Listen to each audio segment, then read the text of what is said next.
गाया से पटन लहाको हकई गे सखी हमारो सजनमा। गाया से पटन लहाको हकई गे सखी हमारो सजनमा। जिया दुख दुख करई गे सखी दाबई जब हौरा नाम। जिया दुख दुख करई गे सखी दाबई जब हौरा नाम। दाबई जब हौरा नाम दाबई जब हौरा नमक सखी दाबई जब हौरा नाम। जिया दुख दुख करई गे सखी दाबई जब हौरा नाम। जिया दुख दुख करई गे सखी दाबई जब हौरा नाम। जिया दुख दुख करई गे सखी दाबई जब हौरा नाम।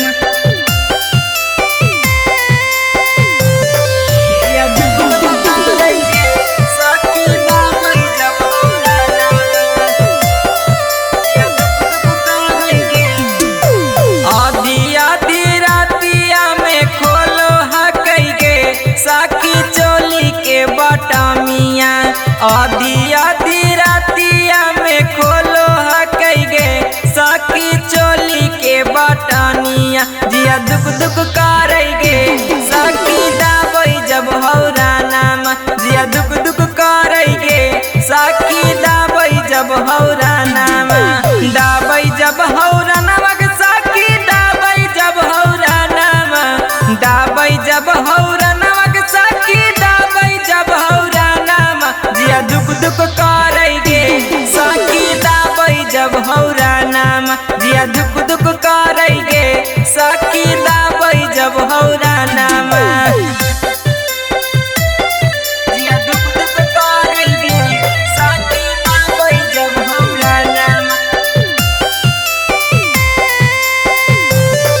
जिया दुख दुख करई गे सखी दाबई जब हौरा नाम। जिया दुख दुख करई गे जाना दनिया में डर के धैले हकई गे सखी सैया मोर संगतिया। नरे साया में डर के धैले हकई गे सखी सैया मोर संगतिया। जिया दुख दुख करई गे जब धरैया कबरिया। जिया दुख दुख करई गे जब धरैया कबरिया। धरैया कबरिया के सखी धरैया कबरिया।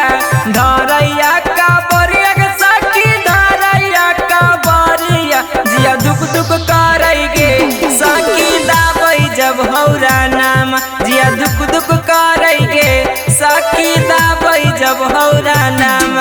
साथी म्यूजिक रिकॉर्डिंग स्टूडियो प्रतापपुर।